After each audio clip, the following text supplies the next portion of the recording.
देखिए दोस्तों, देखिए बच्चों, आज हम कक्षा 9 अध्याय 2 क्या हमारे आसपास के पदार्थ शुद्ध हैं, इस अध्याय का हम क्या करेंगे, अच्छे से समझेंगे और अध्ययन करेंगे। ठीक है। इसके पहले वाला जो अध्याय 1 था उसे हम क्या किए, उसे हम अच्छे से पढ़ा दिए हैं। ठीक है, समझ में आती बात। अब देखिए, आज हम इस चैप्टर का पहला जो हेडिंग है उस हमारा क्या है, द्रव के प्रकार है। ठीक है, और द्रव का प्रकार देखिए कितना है, रासायनिक संगठन या शुद्धता के आधार पर द्रव्य को निम्न प्रकार वर्गीकृत किया जा सकता है। यानी कि कह रहे हैं कि रासायनिक जो संगठन है और रासायनिक जो शुद्धता है उसी के आधार पर जो द्रव है उसे हम विभाजित किए हैं। ठीक है, तो पहला द्रव है, ठीक है, जिसे हम मैटर कहते हैं। ठीक है, और द्रव कितने प्रकार के होते हैं, देखिए, एक शुद्ध पदार्थ होता है और दूसरा क्या होता है, अशुद्ध पदार्थ। ठीक है, शुद्ध पदार्थ में क्या होता है कि देखिए, निश्चित एवं स्थिर रासायनिक संगठन, जो रासायनिक संगठन है वह निश्चित है और स्थिर भी है। ठीक है, तो वह शुद्ध पदार्थ में आता है। तो अशुद्ध पदार्थ देखिए, अनिश्चित एवं अस्थिर रासायनिक संगठन, यानी कि अशुद्ध पदार्थ में जो रासायनिक संगठन है वह क्या है, अनिश्चित है। ठीक है, तो देखिए, जो शुद्ध पदार्थ है वह भी दो प्रकार के होते हैं। ठीक है, वह भी कितने प्रकार के होते हैं, दो प्रकार के, एक तत्व होता है, दूसरा यौगिक होता है। तत्व देखिए, तत्व में क्या होता है कि एक ही प्रकार के परमाणु द्वारा निर्मित होते हैं। जो तत्व है वह एक ही परमाणु द्वारा निर्मित होते हैं, लेकिन यौगिक जो है वह अलग अलग परमाणु से निर्मित होते हैं। देखिए, एक से अधिक प्रकार के तत्वों द्वारा निर्मित होते हैं, यानी कि इसमें समान भी रहेंगे और इसमें अलग अलग भी तत्व रहेंगे, जिससे मिलकर यौगिक का निर्माण होता है। ठीक है, अब देखिए, ये जो हमारा अशुद्ध पदार्थ था वह एक मिश्रण है। अशुद्ध पदार्थ में कई मिश्रण मिले हुए हैं। ठीक है, अब मिश्रण कितने प्रकार के होते हैं, दो प्रकार के, पहला समांगी मिश्रण और दूसरा हमारा क्या है, विषमांगी मिश्रण। तो समांगी मिश्रण में क्या होता है, देखिए, प्रत्येक भाग समान संगठन के, यानी कि समांगी मिश्रण में जो प्रत्येक भाग है वह क्या है, वह समान प्रकार से मिले हुए हैं।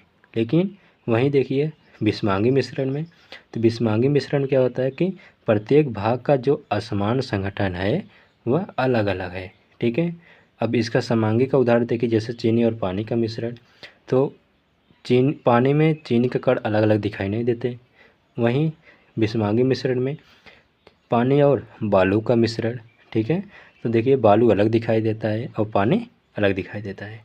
इतना समझ में आया। अब ये जो हमने अध्ययन किया, अब इसे क्या करेंगे, अलग अलग करके हम अध्ययन कर लेंगे। अभी तो हमने प्रकार देखा था, लेकिन हम क्या करेंगे, अलग अलग अध्ययन करेंगे। तो पहला देखिए, पहला हमारा क्या है, शुद्ध पदार्थ। अब शुद्ध पदार्थ की परिभाषा क्या होती है, देखिए, शुद्ध पदार्थ की परिभाषा क्या होती है, ऐसा पदार्थ जिसमें उपस्थित सभी कण समान रासायनिक प्रकृति के हों, यानी कि ऐसा पदार्थ हो जिसमें जो उपस्थित है, जो कण उपस्थित है वह एक ही प्रकार के यानी समान रासायनिक गुणधर्म के हो, उसे शुद्ध पदार्थ कहते हैं। इतना समझ में आया। अब शुद्ध पदार्थ भी अभी हमने बताया दो प्रकार के होते हैं। ठीक है, कौन कौन, तत्व होता है और यौगिक होता है। ठीक है, अब पहला हेडिंग हमारा क्या है, तत्व है। ठीक है, अब देखिए तत्व हमारा क्या है, तत्व की खोज सबसे पहले किसने की थी, यहाँ पर देखिए, रॉबर्ट बायल। रॉबर्ट बायल एक वैज्ञानिक हैं, ठीक है, जिन्होंने सन 1661 में बताया कि वह शुद्ध द्रव्य जिसे भौतिक या रासायनिक विधियों द्वारा दो या दो से अधिक सरल पदार्थों में विभाजित नहीं किया जा सकता और न ही उसे बनाया जा सकता है। कहने का अर्थ यह है कि रॉबर्ट बायल ने बताया 1661 में कि जो शुद्ध द्रव्य है जिसे भौतिक और रासायनिक विधियों द्वारा, ठीक है, 2 या 2 से अधिक सरल पदार्थों में क्या है, प्राप्त किया, यानी विभाजित नहीं किया जा सकता और उसे ना ही बनाया जा सकता है। ऐसे पदार्थ को हम क्या कहते हैं, तत्व कहते हैं। ठीक है, समझ में आया इतनी बात। अब देखिए तत्व के प्रकार। तत्वों को निम्न 3 भागों में बांटा गया है। तत्व को कितने भागों में बांटा गया है, 3 भागों में। पहला हमारा क्या है, धातु है। ठीक है, पहला हमारा क्या है, धातु है। अब देखिए धातु क्या होता है, वे तत्व जो समान अपक्रियाओं में अपने परमाणुओं से एक या एक से अधिक इलेक्ट्रॉन त्याग कर धनायन बनाने की प्रवृत्ति रखते हैं, धातु कहलाते हैं। यानी कहने का अर्थ क्या है कि कोई तत्व है, ठीक है, वो अपने इलेक्ट्रॉन में से कुछ इलेक्ट्रॉन त्याग देता है। अगर इलेक्ट्रॉन त्याग रहा है तत्व, तो वह तत्व क्या कहलाएगा, वह धातु कहलाएगा। ठीक, इतना समझ में आया। जैसे उदाहरण देखिए, सोना, चांदी, तांबा, पोटेशियम, सोडियम। ठीक है, सोना, चांदी, तांबा, पोटेशियम, सोडियम आदि। अब यहाँ देखिए हम समीकरण से समझा दे रहे हैं। ठीक है, देखिए जैसे हमारा सोडियम है, सोडियम के इलेक्ट्रॉनिक विन्यास करेंगे तो एक की कमी होगी। अब वो का इलेक्ट्रॉन हमारा क्या है, कम है, तो जब कम है तो हमारा क्या होगा, वह ग्रहण करेगा। ठीक है, तो इलेक्ट्रॉन देखिए ग्रहण कर रहा है कि नहीं कर रहा है, जुड़ रहा है कि नहीं जुड़ रहा है। ठीक है, यानी कि एक इलेक्ट्रॉन हमारा क्या है, कमी हो रही है, तो हमारा क्या है, यह धातु है। तो मैग्नीशियम में देखिए, मैग्नीशियम हमारा क्या है, 2 इलेक्ट्रॉन त्याग रहा है। कितना इलेक्ट्रॉन त्याग रहा है, 2 इलेक्ट्रॉन त्याग रहा है, तो 2 इलेक्ट्रॉन की क्या होगी, कमी होगी। तो ऐसे तत्व को हम क्या कहेंगे, धातु कहेंगे। ठीक है, तो चलते हैं अगले हेडिंग में, देखिए क्या होता है।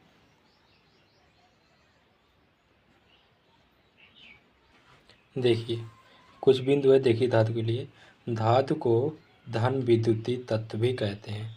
जो हमारा धातु हेडिंग था उसका एक दूसरा नाम क्या है, धन विद्युतीय तत्व भी कहते हैं। तो अगला हेडिंग हमारा क्या है, अधातु है। अब अधातु में क्या होता है, देखिए अधातु में वे तत्व जो समान अपक्रियाओं में एक या एक से अधिक इलेक्ट्रॉन ग्रहण करके ऋणायन बनाने की प्रवृत्ति रखता है। यानी कहने का अर्थ है, अगर कोई अधातु है तो क्या करेगा, अपने तत्वों में से कुछ न कुछ इलेक्ट्रॉन क्या करेगा, वह ग्रहण करेगा। यानी कमी रहेगी, तो कमी रहेगी, जितना कमी रहेगा वह क्या करेगा, दूसरे तत्वों से वह ग्रहण करेगा। तो ऐसे तत्व को हम क्या कहेंगे, अधातु कहेंगे। ठीक है, अब देखिए उदाहरण में सल्फर हो गया, कार्बन हो गया, ऑक्सीजन, नाइट्रोजन, हाइड्रोजन, क्लोरीन और ब्रोमीन होगा।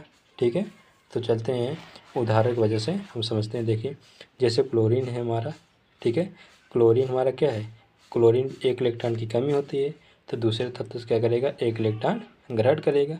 जैसे एक इलेक्ट्रॉन ग्रहण करेगा, इस पर क्या आएगा, माइनस का चिन्ह आएगा। यह हमारा जो तत्व है हमारा अधातु ही कहलाएगा। ठीक है, उसी प्रकार हमारा सल्फर है।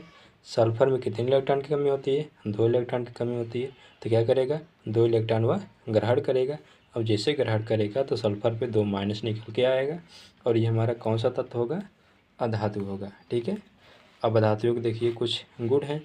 तो अधातु क्या है, अधातु को ऋण विद्युतीय तत्व भी कहते हैं, क्योंकि यह इलेक्ट्रॉन ग्रहण कर रहा है, इसलिए इसका नाम क्या हुआ, ऋण विद्युतीय तत्व। ठीक है, अब देखिए उपधातु क्या होता है।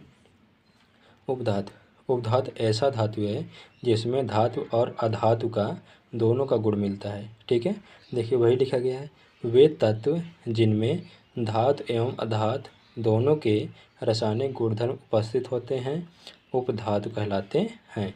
ठीक है, दोनों के गुण, यानी कि धातु के भी और अधातु के भी। तो ऐसे जो तत्व हैं वह क्या कहलाएंगे, उपधातु कहलाएंगे।